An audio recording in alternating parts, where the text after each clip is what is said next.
पंतप्रधान नरेंद्र मोदींनी साखर कारखान्यांना किंवा कारखान्यांना जीवनदान दिलं, मात्र अभिनंदनांच्या बॅनरमध्ये त्यांचे फोटो नाहीयेत. त्यामुळे अजित पवारांना जनाची नाही तर मनाची लाज वाटली पाहिजे असं राधाकृष्ण विखे पाटील म्हणतात. राधाकृष्ण विखे पाटील यांनी एक महत्त्वाचं स्टेटमेंट केलं. असं म्हणणं आहे की साखर कारखानदारीला इथेनॉलला देऊन जीवनदान देण्याचं शेतकऱ्यांना आणि कारखानदारांना जर निर्णय तरी घेतला असेल तर पंतप्रधान अमित शहाने घेतलाय.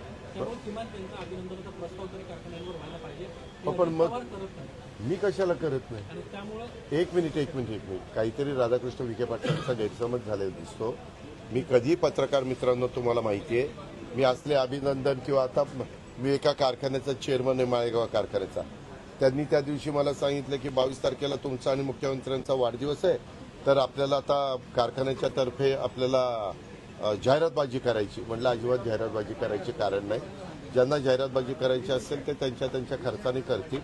आपण कारखान्यामध्ये शेतकऱ्यांना चांगला भाव, कामगारांना योग्य पद्धतीनं त्यांचं जे काही मानधन असतं ते देण्याचा आपण बांधील आहोत, किंवा तोडणी वाहतूकवाल्यांना जे काही न्याय द्यायचा त्याला आपण बांधील आहोत असं सांगितलं. मी राधाकृष्ण विखे पाटलांना विचारीन. मी असं कधीच सांगितलेलं नाही. तुम्ही पण मला इतके वर्ष ओळखता, आम्ही कशाला कुणाच्या हे करू.